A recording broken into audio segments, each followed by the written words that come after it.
Hello, this is Mike Dulworth, the author of The Connect Effect, Building Strong Personal, Professional, and Virtual Networks. My passion in life is simply to help people become better networkers because I think that it can help them in their professional life and also in their personal life. I'm the president and CEO of Executive Networks, a peer networking firm for HR executives from Global 1,000 companies. My premise is that your IQ plus your EIQ plus your NQ equals success. Your IQ is your intelligence quotient, your EIQ is your emotional intelligence quotient, and your NQ, something that we developed at Executive Networks, is your networking quotient. You have really very little ability to change your IQ. It's sort of what you're born with. I also believe that you have about a 50% ability to modify your emotional intelligence by learning more about yourself, taking assessments, getting coaching, all of those types of things. But I also believe that your NQ, your networking quotient, is something that you have your total ability to improve, 100% within your control. So let's see what your network quotient score is. This is, again, analogous to your IQ. So put on a piece of paper, 1 to 8, and we're going to go through a series of questions that'll tell you how good of a networker you are and how good of a network you have in a combined score that we call your NQ. So how many total people are there in your personal, professional, and virtual networks? If you have between 101 and 200, put number 2 on your score sheet. How strong are your relationships with the people in your network? How diverse is your network? What is the overall quality of your network contacts? To what extent do you actively work on building your network relationships? How often do you actively recruit new members to your network? How often do you help others in your network, both when asked for help and unsolicited? And finally, to what extent do you leverage the internet to build and maintain your network?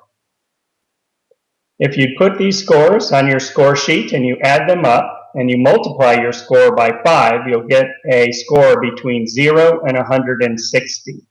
If you're 0 to 80, your NQ score is really below average. 81 to 110, you're at average, and so forth. You can also go to www.theconnecteffect.com, and there's actually an online survey there, an automated survey there that you can fill out. So how do you improve your network? Well, one way you can improve your network is playing sort of a game that I call your 2 degrees of separation exercise.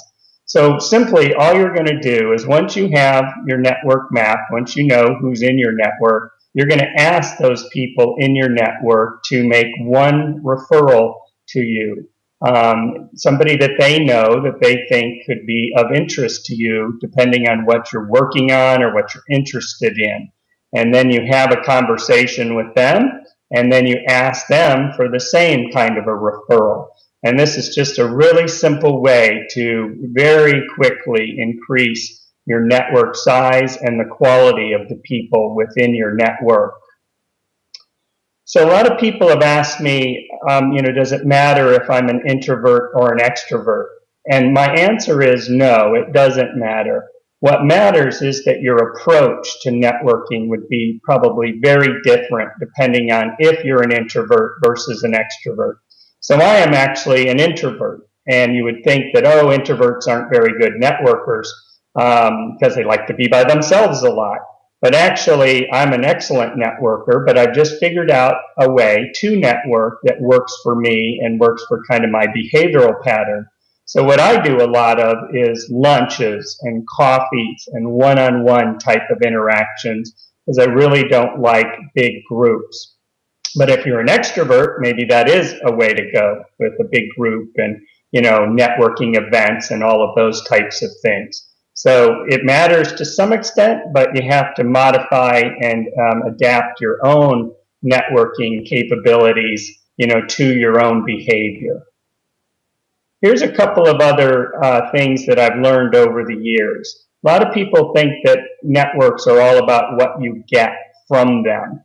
It's actually the exact opposite. There's a phrase here, give first and give often, that's very central to networking and something that you should employ. So, don't think about what you can get from your network as you're building it and maintaining it. Think about what you can give to them. And by giving to them, you'll build up this very large reservoir of goodwill that you can tap into when you need it. And then the other is to be sensitive to people's time. Everybody is very, very, very busy these days. So set up 15-minute calls or have, quick coffees, or tell people very clearly what you want when you're meeting with them or you're trying to set up a call with them. So be very sensitive to people's time. Your personal brand is something that you really need to pay attention to in terms of your networking capability. What's my identity? Am I credible? What is my story? Do I reciprocate?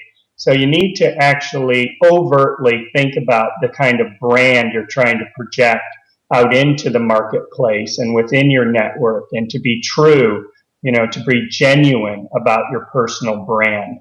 So this is something I talk about a lot in my book, The Connect Effect. The other thing I would suggest you do is to create a personal board of directors, what I call a PBOD. And this is basically just like a company or an organization board of directors, but this is your board of directors. These are people that can help you, who care about you, who want to see you succeed, who want you to be healthy and happy. And these are a small group of people that you can call on at any time when you have an issue or a challenge or you're trying to figure something out. But you overtly build this. You overtly invite people to be on the board, and you manage them just like you would a board of directors. Maybe you have 2 annual meetings, or you have 4 touch points during a year. So this can be a really fantastic way of building basically a mini network that can be very focused on your own success, wellness, and happiness. So here's my top 10 list for networking. Articulate and pay attention to your personal brand. Map your current network. It's probably better than you think. Go for quality over quantity. Be interested in people and ask them a lot of questions. Networks are built upon and through personal connections, and you never know who you might connect with or how you might connect with someone. Play that game I talked about, the 2 degrees of separation game. Diversity, diversity, diversity. The more, the better. You really need to have different people in your network from different organizations, from different regions of the world, different ethnic backgrounds. The more diverse your network is, the better it is. Get organized in whatever way works best for you. Figure out, like I said, I do these lunches and coffees. Figure out a way that networking really works for you, and just keep it a part of your normal daily rhythm. Build a personal board of directors, as we've talked about. And as I've said, sort of the core networking tenet of help others in your network first. Give first and give often. And then simply try to keep networking at the top of your priority list every day, and, set some reasonable objectives. Don't try to double the size of your network in a month or something like that, because that's unattainable. Try to do something super simple, but keep it a part of your daily rhythm, your daily workflow, and you'll improve your network a great deal. So thank you very much for your time today. Take care.